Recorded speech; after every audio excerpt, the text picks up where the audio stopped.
আসসালামু আলাইকুম প্রিয় শিক্ষার্থীরা, তোমাদেরকে আরো একবার স্বাগত জানাচ্ছি স্কুল অফ এক্সেলেন্সের পক্ষ থেকে। তোমরা জানো যে আমাদের এফএসসি 26 ব্যাচের ক্লাস কিন্তু অলরেডি শুরু হয়ে গিয়েছে। সো তারই ধারাবাহিকতায় আমরা আজকে আমাদের যে ম্যানেজমেন্ট, সেই ম্যানেজমেন্টের লেকচার 2 দেখব। তোমাদের জ্ঞাতার্থে আমরা জানাতে চাই যে আমাদের এবছরের তোমরা যারা এইচএসসি, এবছর বলতে আর কি 2026 সালে তোমরা যারা পরীক্ষা দিবে এইচএসসি পরীক্ষা, তাদের তাদের মধ্য থেকে তোমরা যারা বিজনেস স্টাডিজ অনুষদের আছো বা বিজনেস স্টাডিজের গ্রুপের আছো, তাদের জন্য আমাদের একটা অ্যানাউন্সমেন্ট হচ্ছে। আমরা কিন্তু অলরেডি ফাইনাল রিভিশন কোর্স নামে আমরা একটা কোর্স শুরু করেছি, যেখানে তোমরা বাংলা, ইংরেজি, আইসিটির পাশাপাশি accounting management, finance, accounting management, finance, marketing, এই সব কিছু বিষয়ে একটা পূর্ণাঙ্গ প্রস্তুতি নিতে পারবে এই শেষ মুহূর্তে এসে।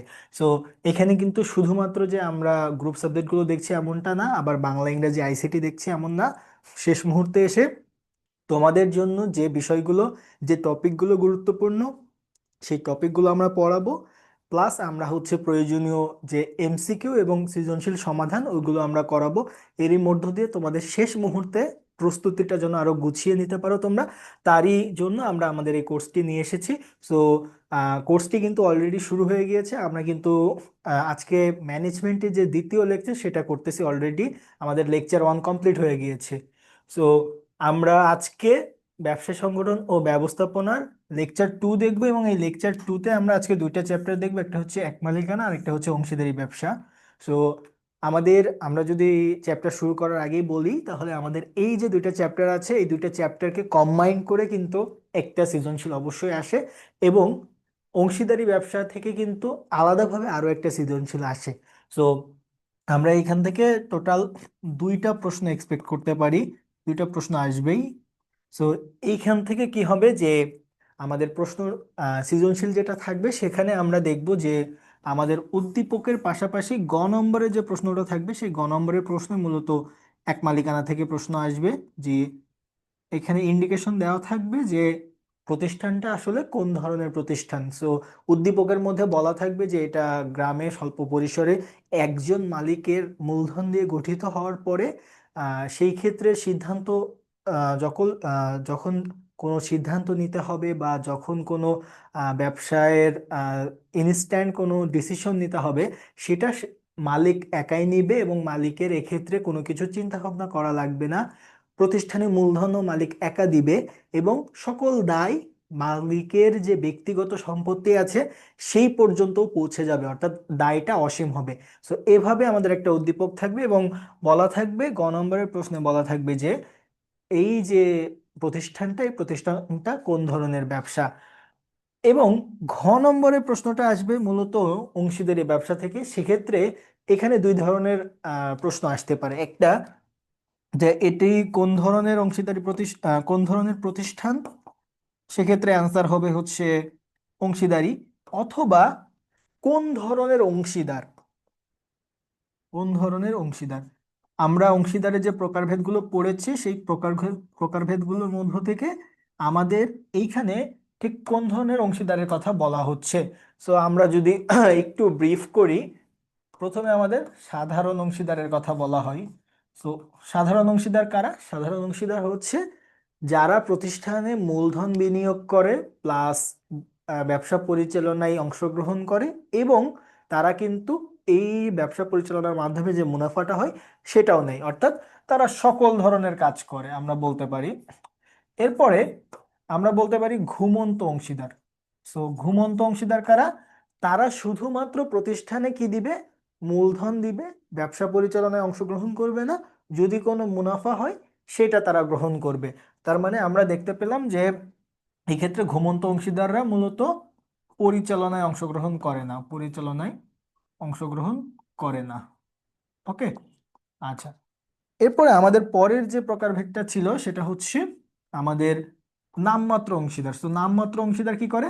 নাম ব্যবহারের অনুমতি দেয়, অর্থাৎ বাংলাদেশে বা যে কোনো দেশে যেখানে আমাদের ব্যবসা প্রতিষ্ঠানটা থাকবে, সেই দেশের কোনো একজন বিখ্যাত ব্যক্তির নামকে ব্যবহার করে কোনো প্রতিষ্ঠান যদি এগিয়ে যায় এবং প্রতিষ্ঠানটা যদি অংশীদারি ব্যবসা হয়, সেক্ষেত্রে সে যে তার নামটা ব্যবহার করতে দিচ্ছে, এটাই প্রতিষ্ঠানের জন্য মূলধন হিসেবে কাজ করবে। অর্থাৎ নাম ব্যবহার করতে দেওয়া ব্যক্তি এক্ষেত্রে কোনো প্রকার মূলধন প্রতিষ্ঠানে দিবে না, শুধু তার নামটা ব্যবহার করতে অনুমতি দিবে। আর সেক্ষেত্রে ব্যবসায় যখন মুনাফা হবে, মুনাফা হওয়ার পরে ওই ব্যক্তি কিন্তু সেই প্রতিষ্ঠান থেকে মুনাফা সংগ্রহ করবে। এরপরে আমরা যদি দেখি আপাত দৃষ্টিতে অংশীদার। আপাত দৃষ্টিতে অংশীদার কারা?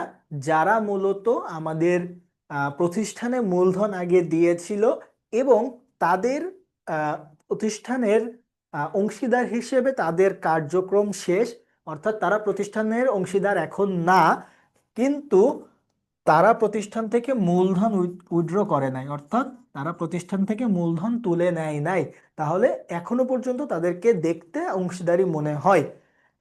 এরপরে 5 নম্বর, আচরণে অনুমিত। সো কি হবে?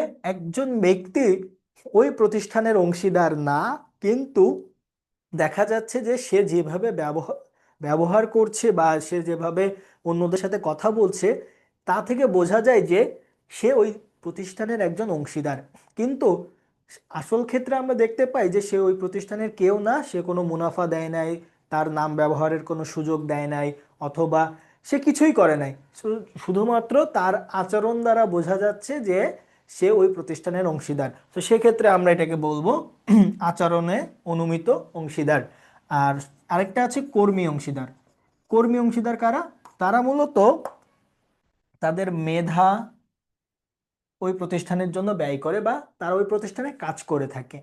তারা কোনো মুনাফা কোনো মূলধন বিনিয়োগ করে না, সেক্ষেত্রে শুধুমাত্র প্রতিষ্ঠানে কাজ করে এবং কাজ করার ফলে তারা একজন অংশীদার হিসেবে গণ্য হয়।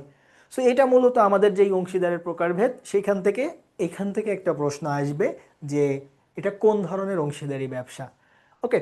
আর তা না হলে কি আসবে যে প্রতিষ্ঠানটা কোন ধরনের, সেক্ষেত্রে এক মালিকানা নাকি অংশীদারি না যৌথ মূলধনী, এভাবে একটা প্রশ্ন আসবে। আর যদি আমাদের প্রশ্ন দুইটা এভাবে আসে যে এক মালিকানা এবং অংশীদারি থেকে মিক্সড করে একটা প্রশ্ন আসছে, এটা একটা, এবং এই যে অংশীদারের যে প্রকারভেদ, এই প্রকারভেদ থেকে আরো একটা, অর্থাৎ এখান থেকে টোটাল এক মালিকানা এবং অংশীদারি মিলিয়ে দুইটা প্রশ্ন আসবে। ওকে। সো আমরা যদি এখন এক মালিকানা সম্পর্কে একটু দেখে নিই, এক মালিকানার ক্ষেত্রে আমরা বলতে পারি যে কিছু বৈশিষ্ট্য আছে। মালিক হচ্ছে একজন, একক মালিকানা। আর দায়টা হচ্ছে অসীম, সহজ পরিচালনা বা সহজ সংগঠন। এইগুলো হচ্ছে এক মালিকানার বৈশিষ্ট্য। এইগুলো হচ্ছে এক মালিকানার যে বৈশিষ্ট্য। এবং এক মালিকানার সুবিধাটা কি? এক্ষেত্রে আমরা কি করতে পারি?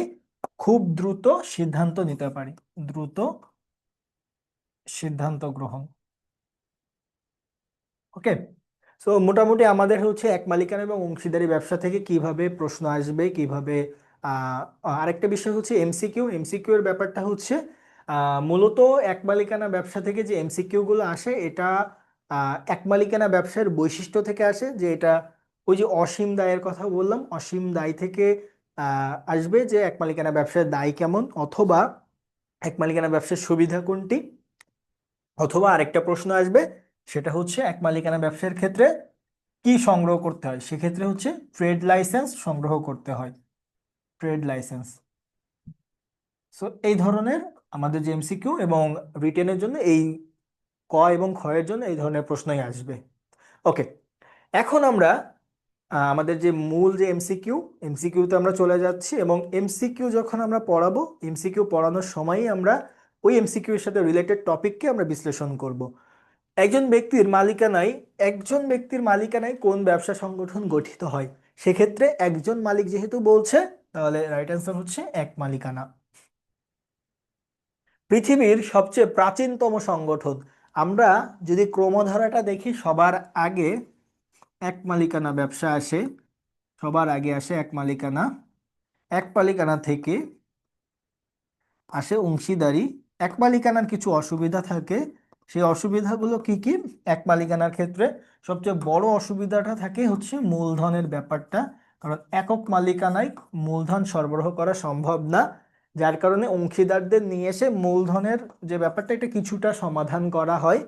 এবার অংশীদারি থেকে আবার কি আসে? অংশীদারি থেকে আসে হচ্ছে, অংশীদারিতে কিছু সমস্যা ছিল, যেমন এই ক্ষেত্রে দায়টা কিন্তু অসীম থাকতেছে, তার মানে দায় দুইটার ক্ষেত্রে অসীম ছিল।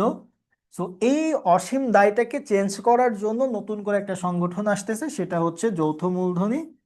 তো যৌথ মূলধনী থেকে, মূলধনীতে মূলত মূলধনের সমস্যাটাও সমাধান হয়, আবার অসীম দায়ের ব্যাপারটাও সমাধান হয়, কারণ যৌথ মূলধনীতে দায় হয়ে যায় সসীম। এরপরে কি আসে? এরপরে আসে হচ্ছে সমবায় সমিতি। সমবায় সমিতি মূলত আহ পারস্পরিক অর্থনৈতিক কল্যাণের জন্য আসে। এটা মূলত কোনো একটা গোষ্ঠী নিজেদের কল্যাণের জন্য ব্যবহার করে থাকে। এরপরে আমরা দেখি যে ধীরে ধীরে আরো আসে, যেমন হচ্ছে রাষ্ট্রীয় ব্যবসা, যেমন আমরা বলতে পারি রাষ্ট্রীয় ব্যবসা, তারপরে হচ্ছে যৌথ উদ্যোগে ব্যবসা, পিপিপি, পাবলিক প্রাইভেট পার্টনারশিপের যে বিজনেসটা, এটা এইভাবে ক্রমধারাতে আসতেছে। তো সবার আগে এই যে জটিল যে বিজনেস প্যাটার্ন, এইগুলো শুরুতে ছিল না। অতীতকালে মূলত এটা দিয়ে শুরু হয়, এক মালিকানা দিয়ে, এই জন্য সবচেয়ে প্রাচীন হচ্ছে এক মালিকানা। এখান থেকে আমরা এভাবে দেখছি সবচেয়ে প্রাচীনতম এবং জনপ্রিয়। যেহেতু প্রাচীন, আবার জনপ্রিয় কেন বলতেছে? প্রায় 80%, এখনো বাংলাদেশে প্রায় 80% ব্যবসাটাই হচ্ছে এক মালিকানা ব্যবসা, যার কারণে আমাদের রাইট অ্যান্সার হচ্ছে এটা। ওকে। পৌর এলাকায় কে ট্রেড ট্রেড লাইসেন্স দেয়? মূলত আমরা বলেছি যে এক মালিকানা ব্যবসার ক্ষেত্রে আমাদের খুব বেশি এক মালিকানা ব্যবসার ক্ষেত্রে আমাদেরকে খুব বেশি ফর্মালিটিস মেনটেন করতে হয় না। প্লাস হচ্ছে আমাদের এক্ষেত্রে কোনো প্রকারের আইনি জটিলতা থাকে না। কিন্তু কিছু কিছু ক্ষেত্রে আমরা দেখি যে এক মালিকানা ব্যবসায়ের কিছু ব্যবসার ক্ষেত্রে যেগুলো খুব গুরুত্বপূর্ণ, যেমন আমরা বলতে পারি ঔষধ। সো এই যে ঔষধের দোকানে মূলত অবশ্যই লাইসেন্সের দরকার হয়, কারণ ভেজাল ওষুধ বিক্রির একটা চান্স থাকে। তো সেক্ষেত্রে ব্যবসাটা যদি খুব গুরুত্বপূর্ণ ব্যবসা হয়, সেক্ষেত্রে এক মালিকানা ব্যবসায়ে এই ট্রেড লাইসেন্স সংগ্রহ করতে হয়, এক মালিকানা ব্যবসা। ওকে। সো এই যে ট্রেড লাইসেন্সটা, এটা মূলত কে দিবে? এই এক মালিকানার যে ট্রেড লাইসেন্সটার কথা আমরা বলছি, এটা মূলত দিবে হচ্ছে পৌর কর্তৃপক্ষ, কারণ পৌরসভার আন্ডারেই মূলত ব্যবসাগুলো থাকে এবং এই পৌর কর্তৃপক্ষই হচ্ছে ট্রেড লাইসেন্সগুলো সরবরাহ করে থাকে। ওকে। ব্যবসা আরম্ভ করার জন্য এক মালিকানা সংগঠনকে কোন ধরনের দলিল সংগ্রহ করতে হয়? মাত্র আমরা পড়লাম, যেহেতু এই যে এখানেই দেখলাম। তো এই পৌর কর্তৃপক্ষ থেকে তারা ট্রেড লাইসেন্স সংগ্রহ করবে। কোন ব্যবসায় নমনীয়তা সর্বাধিক? এটা হচ্ছে, নমনীয়তা মানে কি? পরিবর্তিত পরিস্থিতির সাথে, পরিবর্তিত যে পরিস্থিতি আছে, এই পরিবর্তিত পরিস্থিতির সাথে যখন তখন খাপ খাইয়ে নেওয়ার ব্যাপারটাকে আমরা বলছি নমনীয়তা। এখন আমরা যে বিজনেসগুলোর কথা বললাম, এক মালিকানা, অংশীদারি, যৌথ মূলধনী, এসব ক্ষেত্রে দেখেন তো অংশীদারি থেকে শুরু করে এর ওপরে যত যাব, মানুষের সংখ্যা অনেক বেশি। যেহেতু অংশগ্রহণকারীর সংখ্যা অনেক বেশি, তারা কিন্তু সকলের মতামত নিয়ে একটা সিদ্ধান্ত নিতে কিন্তু বেশ সময় সাপেক্ষ এবং মতামতের অমিলের একটা ব্যাপার থাকে। সেক্ষেত্রে ইনস্ট্যান্ট সিদ্ধান্ত নেওয়া যায় না, কিন্তু এক মালিকানায় যেহেতু মালিক একজন থাকে, ইনস্ট্যান্ট সিদ্ধান্ত নেওয়া যায়। ওকে। এক মালিকানা ব্যবসার অর্থের যোগানদাতাকে আমরা বলছি এক মালিকানা ব্যবসায় যেহেতু মালিক একা থাকে, যার কারণে মালিকই সব অর্থের যোগান দেয়। কিছু ক্ষেত্রে, কিছু ক্ষেত্রে হচ্ছে ব্যাংক থেকে ঋণ গ্রহণ করে, কিন্তু মেইনলি এক মালিকানা ব্যবসায় হচ্ছে মালিকই হচ্ছে সবকিছু দেখাশোনা করে এবং মালিকই সব মূলধন একা বিনিয়োগ করে। কোন ব্যবসায়ে মালিকানা এবং ব্যবস্থাপনা অবিচ্ছেদ্য? যেহেতু বলছে মালিকানা এবং ব্যবস্থাপনা, দেখেন তো যদি এক মালিকানা ব্যবসা হয় তাহলে কি হবে? মালিক যে সেই ব্যবসা পরিচালনা করছে, কিন্তু যদি আমরা অংশীদারির কথা চিন্তা করি, অংশীদারিতে কিন্তু মালিক সর্বোচ্চ 20 জন হওয়ার দাবি রাখে। এই 20 জনই কিন্তু ব্যবসা পরিচালনা করে না, অর্থাৎ সবাই মালিক কিন্তু সবাই কিন্তু ব্যবসা পরিচালনা করে না, কয়েকজন পরিচালনা করে। তা সকলেই পরিচালনা করতে পারে, আবার সকলের পক্ষে একজন ব্যবসা পরিচালনা করতে পারে। তো সেক্ষেত্রে মালিকানার সাথে কিন্তু ব্যবস্থাপনার একটা বিচ্ছেদ ঘটে যায়। আর যৌথ মূলধনিতে তো আরো বেশি, কারণ ওখানে যারা মালিক থাকে শেয়ার হোল্ডাররা, তারা তো ব্যবসা পরিচালনায় পরিচালনায় অংশই নেয় না, তারা হচ্ছে জাস্ট শেয়ার কিনে রাখে। ব্যবসা পরিচালনার জন্য যৌথ মূলধনিতে আলাদা একটা পরিচালনা পর্ষদ থাকে। সো যার কারণে আমরা বলতে পারি যে এক মালিকানা ব্যবসায় মালিকানা এবং ব্যবস্থাপনা অবিচ্ছেদ্য। কোন সংগঠনটি দ্রুততম সময়ে সিদ্ধান্ত নিতে পারে? আমরা বললাম মাত্র যে যেহেতু নমনীয়তা সবচেয়ে বেশি এক মালিকানাতে থাকে, যার কারণে এক মালিকানা ব্যবসায় হচ্ছে খুব দ্রুত সিদ্ধান্ত গ্রহণ করতে পারে। ওকে, আচ্ছা, এখন আমরা একটা বহুপদী দেখি। এক মালিকানা ব্যবসার সুবিধা কি কি? যেহেতু মালিক একজন, অসুবিধাটা ছিল কি? এক মালিকানার অসুবিধাটা যদি আমরা দেখি, অসুবিধাটা হচ্ছে সবচেয়ে বড় যে কারণটা, সেটা হচ্ছে অসীম দায়।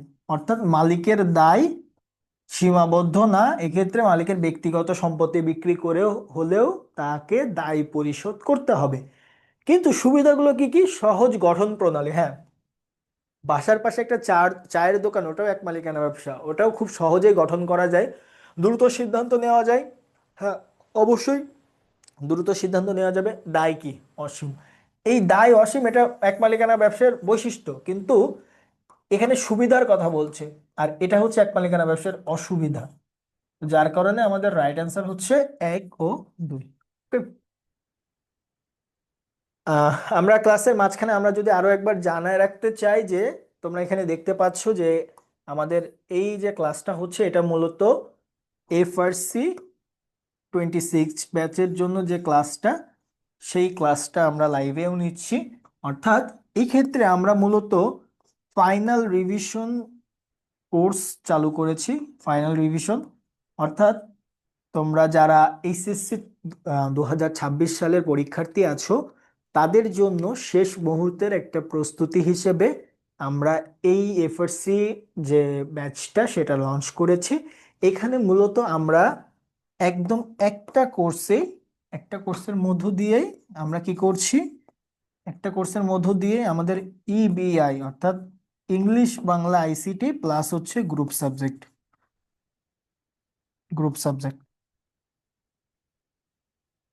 অর্থাৎ আমাদের যত সাবজেক্ট আছে এইচএসসিতে, আমরা যে সাবজেক্টগুলোতে পরীক্ষা দিব, বাংলা ইংরেজি আইসিটি, আর আমাদের যেহেতু আমরা কমার্সের, অ্যাকাউন্টিং ম্যানেজমেন্ট ফিনান্স মার্কেটিং, এই সবগুলো বিষয়ের উপরে শেষ মুহূর্তের প্রস্তুতি হিসেবে মূলত আমরা এই এফআরসি 26 ব্যাচটা লঞ্চ করেছি। এই এফআরসি 26 ব্যাচে মূলত আমরা এই সকল বিষয়ের উপরে আমাদের যে লেকচারগুলো আছে সেগুলো আমরা সাজিয়েছি। এখানে মূলত তোমরা কি কি পাবে? এখানে পাবে হচ্ছে তোমাদের এইচএসসির জন্য গুরুত্বপূর্ণ যে টপিকগুলো সেগুলোর একটা বিশ্লেষণ, পাশাপাশি এইচএসসির জন্য সবচেয়ে প্রয়োজনীয় এবং গুরুত্বপূর্ণ যে এমসিকিউ গুলো সেগুলো সমাধান এবং বিস্তারিত ব্যাখ্যা সহ সমাধান, প্লাস যে সৃজনশীলগুলো আছে, অর্থাৎ যে সৃজনশীলগুলো তোমাদের কাভার করলে মোটামুটি প্রিপারেশনটা অনেক গোছালো হবে, সেই সৃজনশীলগুলোর একটা সমাধান এবং বিশ্লেষণ। ঠিক আছে, এবং পাশাপাশি তোমাদের তোমাদের থেকে প্রশ্ন নেওয়ার সুযোগ থাকবে। তোমাদের যে টপিকে প্রবলেম থাকবে আমরা সে টপিকটাও ক্লিয়ার করে দিব, এবং তোমাদের যে কনফিউশনগুলো থাকবে সেগুলো আমরা ক্লিয়ার করে দিব। সো এইভাবে মূলত আমরা আমাদের এই যে রিভিশন কোর্সটা সাজিয়েছি। পাশাপাশি রিভিশন কোর্সে তোমরা তো আমাদের সাথে এমসিকিউ সলভ করবে, আমরা এই ক্লাসে এমসিকিউ সলভ করব, প্লাস তোমাদের জন্য ক্লাস টেস্টেরও ব্যবস্থা থাকবে। অর্থাৎ প্রতিটা লেকচার শেষেই কিন্তু 30টা করে এমসিকিউ, গুরুত্বপূর্ণ এমসিকিউ এর উপরে তোমরা আবার টেস্ট দিতে পারবে আমাদের ওয়েবসাইটে।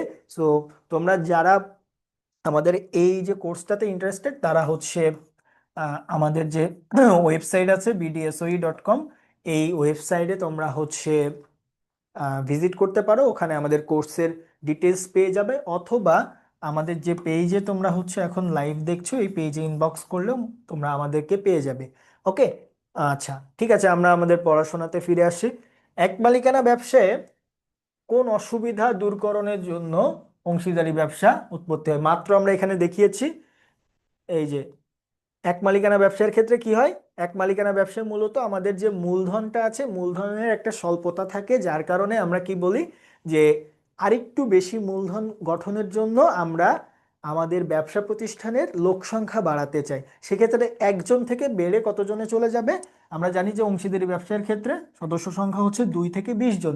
অর্থাৎ আমরা কিন্তু আমাদের মালিকের সংখ্যা আস্তে আস্তে বৃদ্ধি করে ফেলতে পারছি, যার কারণে ব্যক্তি সামর্থ্যের যে সীমাবদ্ধতা ছিল সেটাকে আমরা কাটিয়ে উঠতে পারছি। ওকে, আচ্ছা। অংশীদারি ব্যবসায়ে অংশীদারদের সর্বনিম্ন সদস্য সংখ্যা কত? আমরা জানি যে অংশীদারি ব্যবসায়ের ক্ষেত্রে সদস্য সংখ্যার যে লিমিটটা সেটা হচ্ছে 2 থেকে 20 জন। এটা হচ্ছে সাধারণ অংশীদারি ব্যবসা যদি হয় সেক্ষেত্রে আমরা এই সংখ্যাটা ব্যবহার করি সাধারণ অংশীদারি ব্যবসার ক্ষেত্রে। এখন কোনো কোনো সময় দেখা যায় অংশীদারি ব্যবসাগুলো ব্যাংকিং প্রতিষ্ঠান হয়।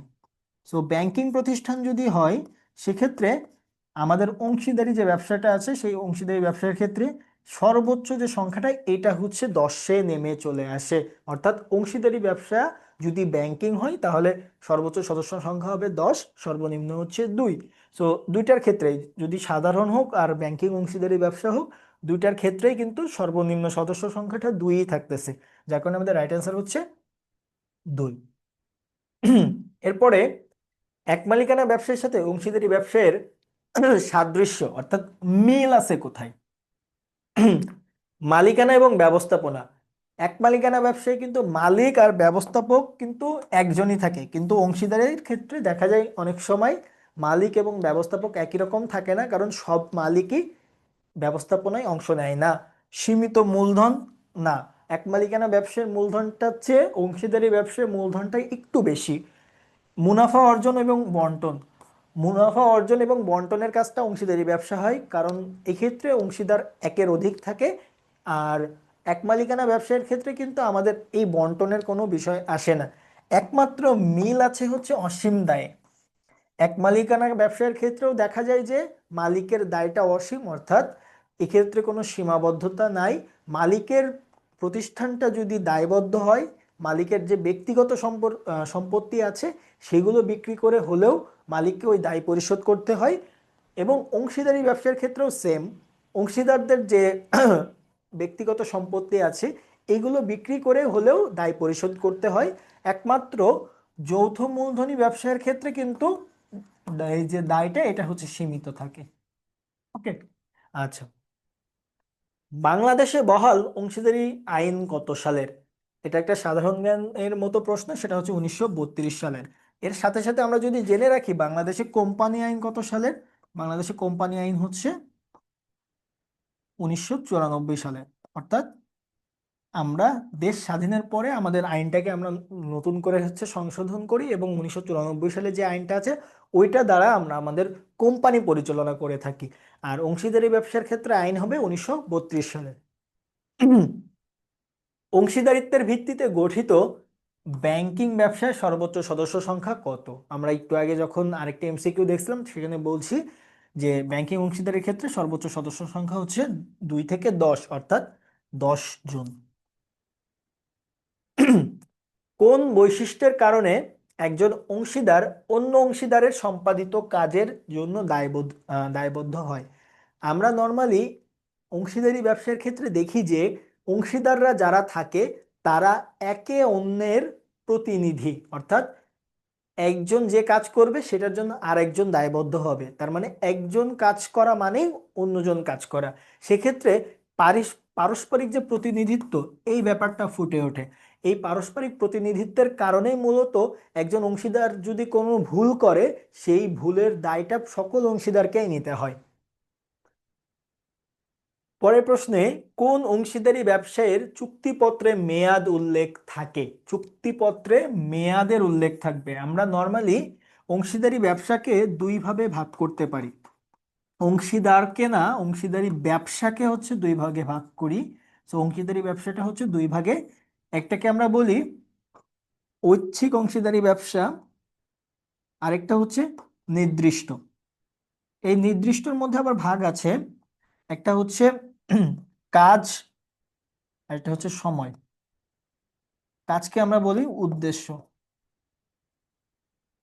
সো আমরা যদি এখন দেখি যে এই অংশীদারি ব্যবসার ঐচ্ছিকটা কি, এখানে কোনো নির্দিষ্ট সীমারেখা নাই। সীমারেখা নাই অর্থাৎ কখন আমাদের বিজনেসটা বন্ধ করব বা কখন আমাদের ব্যবসার কার্যক্রম শেষ হবে, কখন ব্যবসাটা বিলোপ হয়ে যাবে এই সম্পর্কে কিছু বলা থাকে না। কিন্তু নির্দিষ্ট অংশীদারি ব্যবসার ক্ষেত্রে কি হয় যে ওই অংশীদারি ব্যবসাটা কোনো একটা উদ্দেশ্য সাধনের জন্য গঠিত হয়। উদ্দেশ্যটা অর্জন করা হয়ে গেলে ব্যবসাটা বন্ধ হয়ে যাবে, অথবা কোনো একটা নির্দিষ্ট সময়ের জন্য গঠিত হয়, সেটা 1 বছর, 2 বছর বা 3 বছর। ওই সময়টা পার হয়ে গেলে আমাদের ব্যবসাটা বন্ধ হয়ে যাবে। আর এই ক্ষেত্রে আরেকটা বিষয় হচ্ছে, যদি নির্দিষ্ট অংশীদারি ব্যবসা হয়, সেক্ষেত্রে ওই সময় বা ওই উদ্দেশ্য অর্জনের পরেও যদি ব্যবসা চলতে থাকে, তখন আবার সেটাকে আমরা অংশীদারি ব্যবসা বলে ফেলবো। তার মানে আমরা নর্মালি বলতে পারি ঐচ্ছিক অংশীদারি ব্যবসা কি, যে ক্ষেত্রে কোনো সীমারেখা থাকবে না, অর্থাৎ কোনো একটা উদ্দেশ্য অর্জন বা কোনো একটা নির্দিষ্ট সময়ের উপরে আমরা ডিপেন্ড করব না। রেদার আমাদের হচ্ছে বিজনেসটা কিভাবে চলবে, ইচ্ছা মতো, অংশীদারদের ইচ্ছা মতো।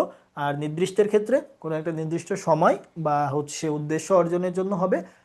এইটা যদি না হয়, নির্দিষ্ট উদ্দেশ্য এবং সময় যদি পার হয়ে যায় এবং বিজনেস যদি তখনও চলে, সেটাকে আমরা আবার বলবো ঐচ্ছিক অংশীদারি ব্যবসা। সো এক্ষেত্রে চুক্তিপত্রে মেয়াদের উল্লেখ থাকে হচ্ছে মূলত আমাদের কোনটাতে, নির্দিষ্ট অংশীদারি ব্যবসা। অংশীদারি ব্যবসায় ব্যাংকিং ব্যবসার ক্ষেত্রে সর্বনিম্ন কত, ব্যাংকিং হোক আর সাধারণ হোক, সর্বনিম্ন কিন্তু 2, এটা কিন্তু ফিক্সড ছিল। শুধু লিখিত বিজ্ঞপ্তি দ্বারা কোন ধরনের অংশীদারি ব্যবসার বিলোপ সাধন ঘটে? এখন আমরা মাত্র দেখলাম অংশীদারি ব্যবসা দুই ধরনের, একটা হচ্ছে ঐচ্ছিক আর একটা হচ্ছে নির্দিষ্ট। সো এই যে নির্দিষ্ট অংশীদারি ব্যবসা, এটা কিন্তু বন্ধ করতে পারা যায় না শুধুমাত্র লিখিত বিজ্ঞপ্তি দ্বারা। কারণ এই ব্যবসাটা মূলত এই উদ্দেশ্য বা এই সময় যদি অতিক্রান্ত না হয়, বন্ধ করার লিগ্যাল কোনো রাইট নাই অংশীদারদের। কিন্তু ঐচ্ছিক অংশীদারি ব্যবসা যদি হয়, সেক্ষেত্রে অংশীদাররা শুধুমাত্র লিখিত বিজ্ঞপ্তি দিয়েই অংশীদারি ব্যবসাটা বন্ধ করে দিতে পারবে। এই জন্য এটার অ্যান্সার হচ্ছে ঐচ্ছিক অংশীদারি ব্যবসা। সীমিত অংশীদারি ব্যবসার ক্ষেত্রে কমপক্ষে কতজন সাধারণ অংশীদার ব্যবসায় থাকবে? আমরা অংশীদারি ব্যবসায়কে হচ্ছে উদ্দেশ্যের ভিত্তিতে দুই ভাগে ভাগ করছি, একটা বলছি ঐচ্ছিক আর একটা হচ্ছে নির্দিষ্ট।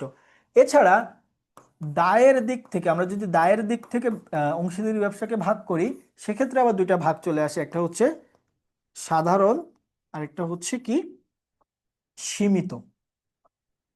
তো সাধারণ আর সীমিত, এটাকে আমরা দায়ের দিক থেকে বা আমাদের যে ঐচ্ছিক অংশীদারি ব্যবসা আছে, এই ঐচ্ছিক অংশীদারি ব্যবসার মধ্যে আবার দুইটা ভাগ হিসেবে দেখাতে পারি, একটা হচ্ছে সাধারণ, একটা হচ্ছে সীমিত। সাধারণ অংশীদারি ব্যবসা কারা? যাদের দায়টা কি থাকবে, অসীম থাকবে। কিন্তু মাঝে মাঝে অংশীদারি ব্যবসার ক্ষেত্রে দেখা যায় কিছু অংশীদারের দায়টা অসীম থাকে না, তাদের দায়টা সসীম থাকে। তো এই ধরনের অংশীদারি ব্যবসাও কিন্তু বিদ্যমান থাকে। সেক্ষেত্রে কি হয়, দেখা যায় যে কোনো একটা ব্যবসা প্রতিষ্ঠানে কিছু মানুষ থাকে সীমিত অংশীদার, কিছু মানুষ থাকে সাধারণ অংশীদার। অর্থাৎ সীমিত অংশীদার যারা থাকে তাদের দায়টা সীমিত থাকে, এবং যারা সাধারণ অংশীদার থাকে তাদের দায়টা সীমিত থাকে না, অর্থাৎ অসীম থাকে। সো এইটার সীমারেখা কতটুকু হবে? আমরা নর্মালি বলতে পারি যে সাধারণ অংশীদারি ব্যবসার ক্ষেত্রে দায়টা অসীম হবে মূলত আহ, এই ধরনের অংশীদার একজন হলেও প্রতিষ্ঠানে থাকতে হবে। অর্থাৎ আমাদের কমপক্ষে একজন কি থাকতে হবে, সাধারণ অংশীদার থাকবে। এবং সেক্ষেত্রে এই যে 20 জন আছে, 20 জনের মধ্য থেকে বাকি 19 জন চাইলে সীমিত অংশীদার হতে পারে। ওকে, পরের প্রশ্নে যদি দেখি, নিচের কোন অংশীদার ব্যবসায় মূলধন বিনিয়োগ করে পরিচালনায় অংশগ্রহণ করে?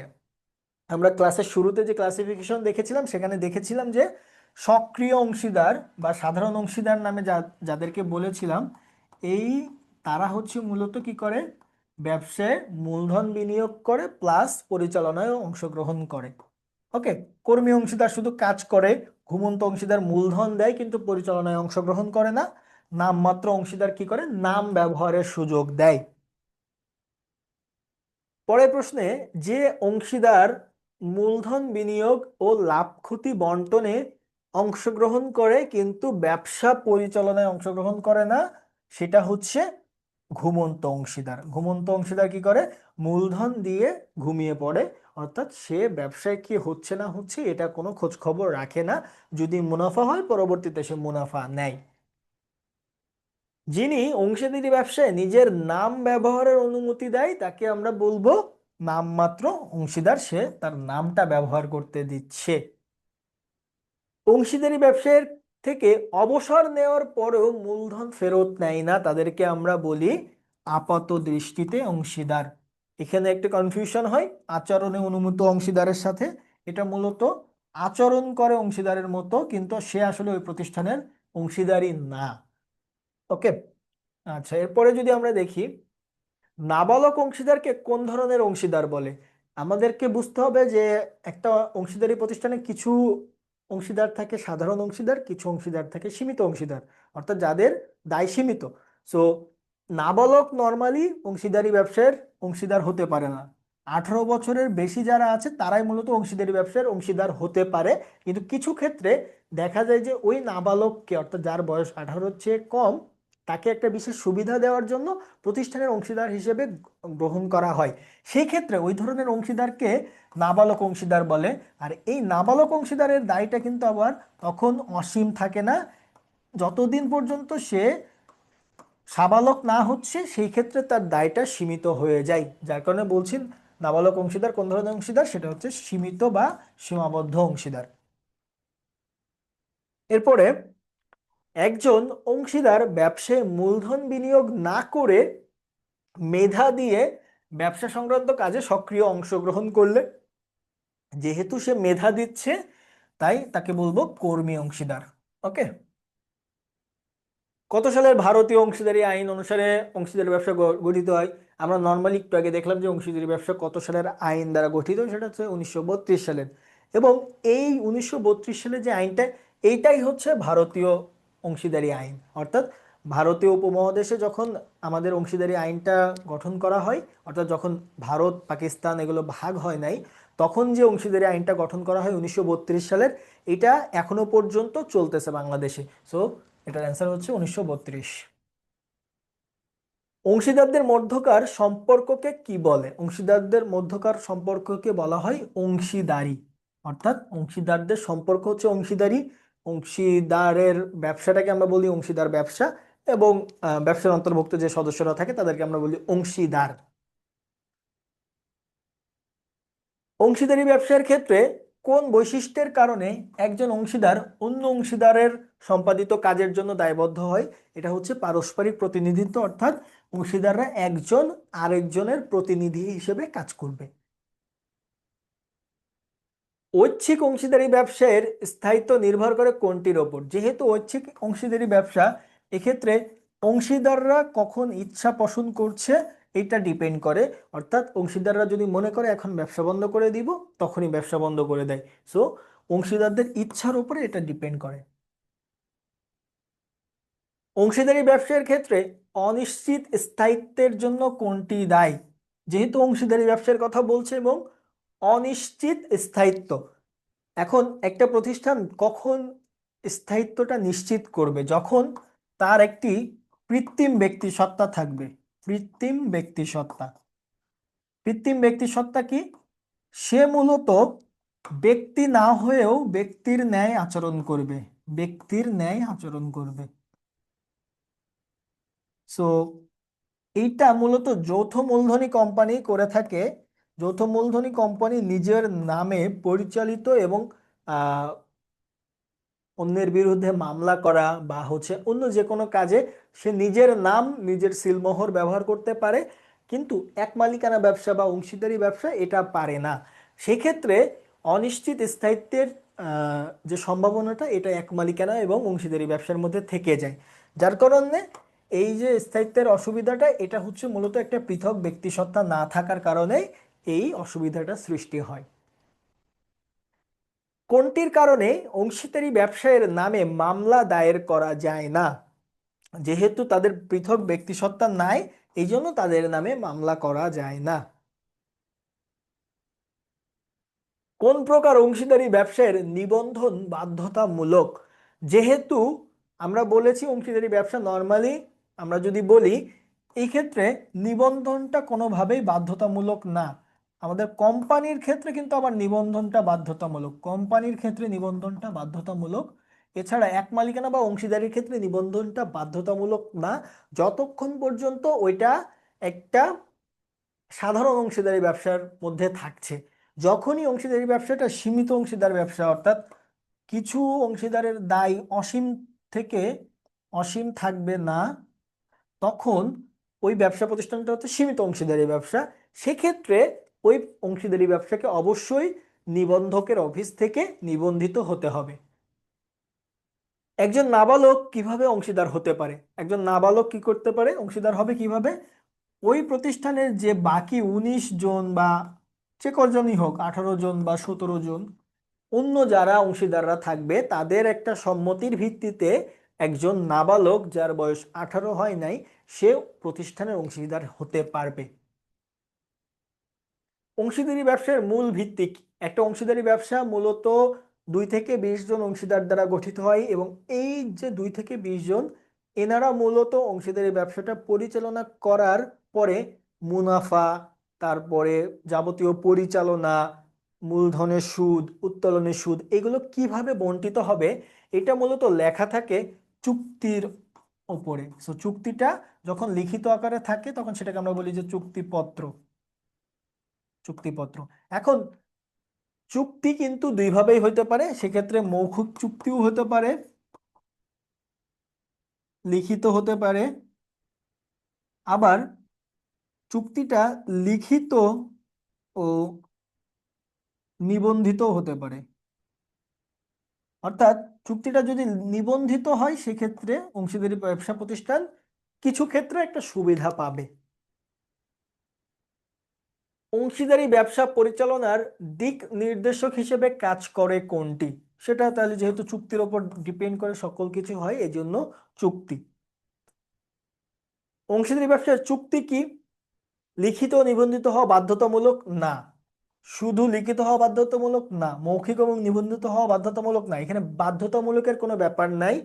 লিখিত হতে পারে, নিবন্ধিত হতে পারে, আবার কোনোটি বাধ্যতামূলক না, মানে অর্থাৎ লিখিত হতে পারে, নিবন্ধিত হতে পারে, আবার কি হতে পারে, কোনোটি বাধ্যতামূলক না। আপনারা চাইলে লিখতেও পারেন, নাও লিখতে পারেন, নিবন্ধন করতেও পারেন, নাও পারেন। সো অ্যান্সার হচ্ছে শেষেরটা। চুক্তিপত্রের অবর্তমানে অংশীদারি ব্যবসার মুনাফা কিভাবে বন্টিত হয়? যেহেতু চুক্তিতে বলা নাই যে 3:2:1 অনুপাতে মুনাফা বন্টিত হবে, সেক্ষেত্রে অংশীদারি ব্যবসা মূলত সমহারে বা সমান হারে 30 টাকা মুনাফা হইলে 3 জন অংশীদার থাকলে 10 টাকা করে পাবে। অংশীদারি চুক্তিপত্রের শর্ত পরিবর্তন করতে হলে কার সম্মতি লাগে? যেহেতু অংশীদারি ব্যবসায় 2 থেকে 20 জন অংশীদার থাকে, তারাই মূলত এই ক্ষেত্রে এই যে শর্ত পরিবর্তনের জন্য তাদের কাছ থেকেই মূলত অনুমতি নিতে হয়, যার কারণে আমরা বলবো অংশীদারদের। কে অংশীদার হওয়ার যোগ্য? সো অংশীদার হওয়ার যোগ্য কে, এটার চেয়ে অংশীদার হওয়ার যোগ্য না কারা সেটা আমাদেরকে একটু আগে জানতে হবে। নর্মালি একটা দেশের যত সরকারি কর্মকর্তা আছে, তারপরে আমাদের অ্যাম্বাসাডারে যারা কাজ করে, অর্থাৎ সরকারকে রিপ্রেজেন্ট করে যারা, মোদ্দা কথা হচ্ছে বাংলাদেশের যে সরকার ব্যবস্থা আছে সেই সরকার ব্যবস্থাকে কারা রিপ্রেজেন্ট করে, এই সরকার ব্যবস্থাকে যারা রিপ্রেজেন্ট করে বা এটার সাথে যারা জড়িত তারা কোনোভাবেই অংশীদার হতে পারবে না অংশীদারি ব্যবসার ক্ষেত্রে। সেক্ষেত্রে আমরা সরকারি কর্মকর্তা, রাষ্ট্রপতি, বিদেশি নাগরিক এবং দেশের বাইরের যারা, এরা একমাত্র গৃহিণী, তার ক্ষেত্রে এই যে বাংলাদেশের সরকারের সাথে কোনো সম্পৃক্ততা নাই, যার কারণে গৃহিণী হচ্ছে অংশীদার হওয়ার যোগ্য। 1932 সালের অংশীদারি আইনের কোন ধারায় বিলোপ সাধন সম্পর্কে বলা হয়? এটা হচ্ছে সাধারণ জ্ঞান, 39 ধারায়। এবং কোন ধারায় হচ্ছে বিলোপ বিজ্ঞপ্তির মাধ্যমে বিলোপ সাধনের কথা বলা হয়? এটা হচ্ছে 43 ধারায়। অংশীদারি ব্যবসায়ের আবশ্যকীয় উপাদান কি? প্রথম কথা বলছে একাধিক সদস্য, হ্যাঁ, একের অধিক, 2 থেকে 20 জন। নিবন্ধন, নিবন্ধনটা কিন্তু বাধ্যতামূলক না, চুক্তিবদ্ধ সম্পর্ক অবশ্যই থাকবে, তার কারণে এখানে অ্যান্সার হবে 1 ও 3। অংশীদারি কারবার পরিচালিত হয়ে থাকে সকলের দ্বারা, 20 জন অংশীদার থাকলে সকলেই অংশীদার হিসেবে ব্যবসা পরিচালনা করতে পারবে। সকলের পক্ষে একজন, হ্যাঁ একজন পরিচালনা করতে পারবে। বেশি মূলধনের যোগানদাতা দ্বারা, অর্থাৎ যে বেশি মূলধন দিবে না, এক্ষেত্রে কোনো এরকম কোনো নিয়ম নাই, শুধুমাত্র সকলের দ্বারা অথবা সকলের পক্ষে একজনের দ্বারা। তাহলে অ্যান্সার হচ্ছে 1 ও 2, কারণ বেশি মূলধন দিলেই যে সে বেশি সে পরিচালনা করবে বিষয়টা এমন না। অংশীদারি ব্যবসায়ের আবশ্যকীয় বৈশিষ্ট্য কি? একাধিক সদস্য, চুক্তিবদ্ধ সম্পর্ক, নিবন্ধন করাটা আবশ্যিক না, তার মানে আমাদের অ্যান্সার হচ্ছে 1 ও 3। চুক্তিপত্রের অবর্তমানে অংশীদারি ব্যবসায়ের মুনাফা কিভাবে বণ্টিত হবে, সেটা সমহারে। নাবালক অংশীদারকে কোন ধরনের অংশীদার বলে? নাবালকের যেহেতু দায়টা সীমিত থাকে এই জন্য তাকে আমরা বলবো সীমাবদ্ধ অংশীদার। মূলধন বিবেচনায় এক মালিকানা ব্যবসায়ের উপযুক্ত ক্ষেত্র কোনটি? স্টিল মিল, এটা হচ্ছে বেশ বড় ধরনের প্রতিষ্ঠান এবং মূলধনের পরিমাণও বেশি থাকে। সিমেন্ট কারখানা, বিদ্যুৎ উৎপাদন কেন্দ্র, এই তিনটা ক্ষেত্রে কিন্তু বিশেষভাবে ব্যাপক মূলধনের প্রয়োজন হয়। কিন্তু একটা রেস্টুরেন্ট ব্যবসা দিতে গেলে কিন্তু মূলধনের পরিমাণটা খুবই কম হয়, খুব কম মূলধন নিয়েই কিন্তু একটা রেস্টুরেন্টের ব্যবসা দেওয়া যায়। কিন্তু স্টিল মিল, সিমেন্ট কারখানা বা বিদ্যুৎ উৎপাদন কেন্দ্র, এই ক্ষেত্রে কিন্তু আমাদের এই মূলধনের পরিমাণটা হিউজ লাগে। সো যার কারণে রেস্টুরেন্ট। নিচের কোন এক মালিকানা ব্যবসায়ের ক্ষেত্রে দুই ধরনের লাইসেন্স গ্রহণ করতে হয়? এটা মূলত হচ্ছে এখানে ঔষধ কোম্পানি হবে। ঔষধ কোম্পানি কেন? ঔষধ কোম্পানির ক্ষেত্রে ট্রেড লাইসেন্সও নিতে হয়, আবার ঔষধের জন্য একটা সার্টিফিকেটও নিতে হয়। ঠিক। কোন সংগঠনটি দ্রুত সময়ে সিদ্ধান্ত নিতে পারে? এটা হচ্ছে এক মালিকানা ব্যবসা। এক মালিকানা ব্যবসার মালিক একজন, সে চাইলে যখন তখন সিদ্ধান্ত নিতে পারবে। সো এটা ছিল হচ্ছে আমাদের এক মালিকানা ব্যবসা এবং অংশীদারি ব্যবসায়ের উপরে গুরুত্বপূর্ণ 50টা এমসিকিউ। এখন হচ্ছে আমরা একটা সৃজনশীল দেখব এই দুইটা আমাদের অধ্যায় মিলিয়ে। সো এই সৃজনশীলটা দেখার মধ্য দিয়ে আমরা, এবং সৃজনশীলটা যখন দেখব এটা যে সলিউশনটা আমরা কিভাবে লিখবো এটা আমরা দেখব।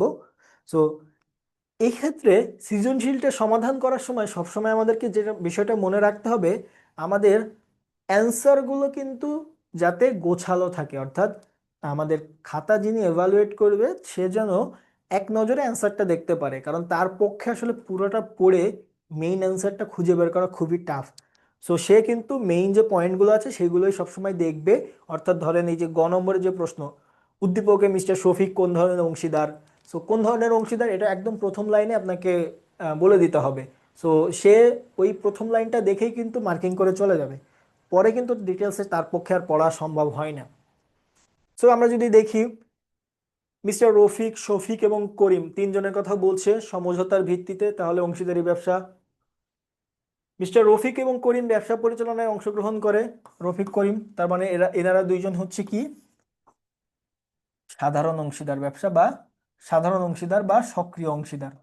সাধারণ বা আমরা বলতে পারি সক্রিয়। করলেও মিস্টার শফিক পরিচালনায় অংশগ্রহণ করে না, তাহলে তিনি হচ্ছে ঘুমন্ত অংশীদার।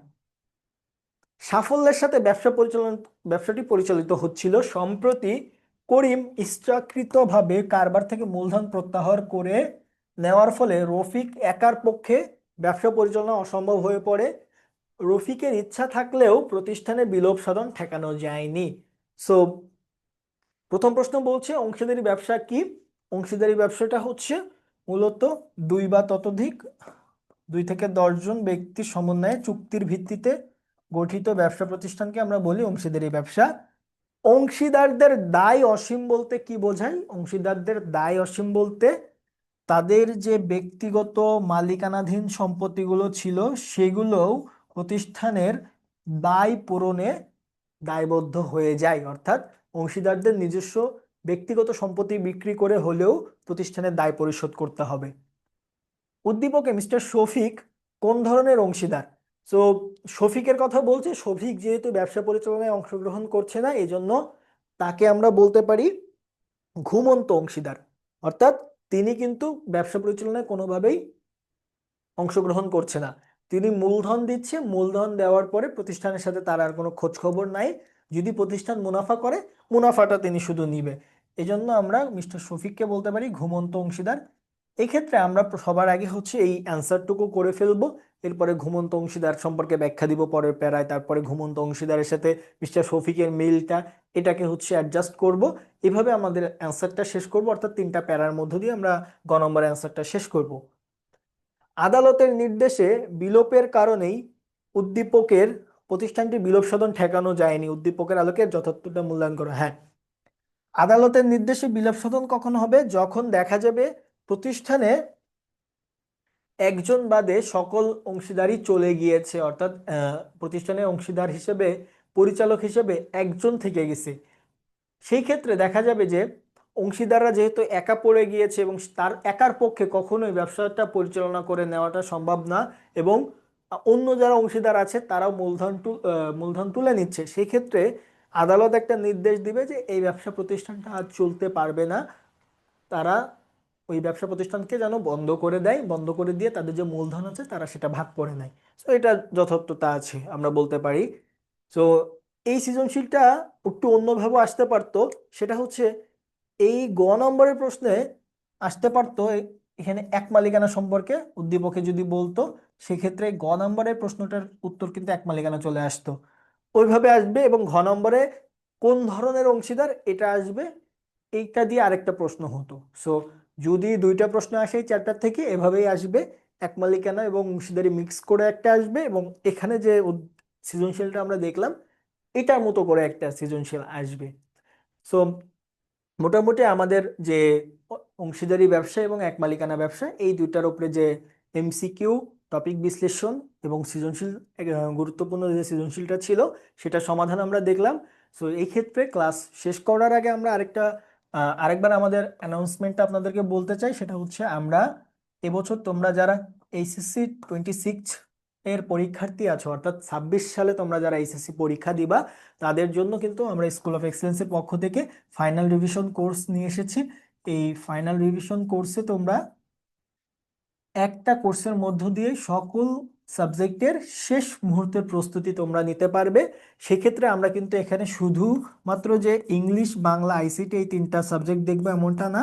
ইংলিশ, বাংলা, আইসিটির সাথে আমাদের যে গ্রুপ সাবজেক্টগুলো আছে, গ্রুপ সাবজেক্টের মধ্যে কি কি আছে আমরা জানি: অ্যাকাউন্টিং, ম্যানেজমেন্ট, মার্কেটিং, ফিনান্স, এই সকল বিষয়ে শেষ মুহূর্তে কিন্তু তোমরা একটা গোছালো প্রস্তুতি নিতে পারবে। এবং আমরা যদি আমাদের প্যাটার্নটা বলি, আমরা মূলত এই এফআরসি 26 ব্যাচে আমরা কি করব, আমরা আমাদের যে প্রতিটা চ্যাপ্টার আছে, প্রতিটা চ্যাপ্টারের যে গুরুত্বপূর্ণ টপিকগুলো আছে সেই টপিকগুলো আমরা এখানে বিশ্লেষণ করব, প্লাস হচ্ছে গুরুত্বপূর্ণ যে এমসিকিউ গুলো আছে এবং প্রয়োজনীয় যেগুলো থেকে প্রতি বছর রিপিট হয় সেগুলো দেখব, এবং সৃজনশীল দেখব যে সৃজনশীলটা মূলত ওই চ্যাপ্টারটাকে কাভার করবে, এটা দেখব।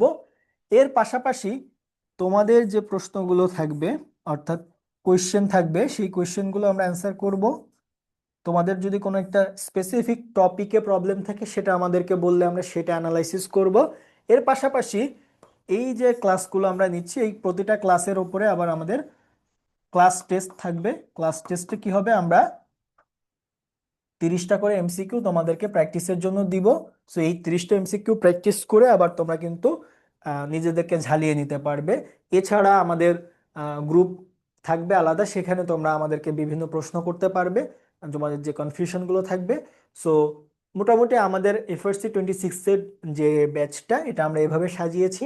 তো তোমরা যারা ভর্তি হতে চাও তারা আমাদের bdsui.com এই ওয়েবসাইটে ভিজিট করতে পারো, অথবা আমাদের যে পেজে তোমরা এখন ক্লাসটি দেখছো এই পেজে ইনবক্স করলে তোমরা বিস্তারিত সম্পর্কে জানতে পারবে। ওকে, সো আমাদের ক্লাস আমরা আজকে এখানে শেষ করছি। ইনশাল্লাহ তোমাদের সাথে পরবর্তী ক্লাসে দেখা হবে, এবং তোমরা যদি আমাদের কোর্সে এনরোল করো সেখানেও ক্লাসে দেখা হবে। তো সকলকে ধন্যবাদ জানিয়ে আজকের ক্লাস আমরা এখানে শেষ করছি।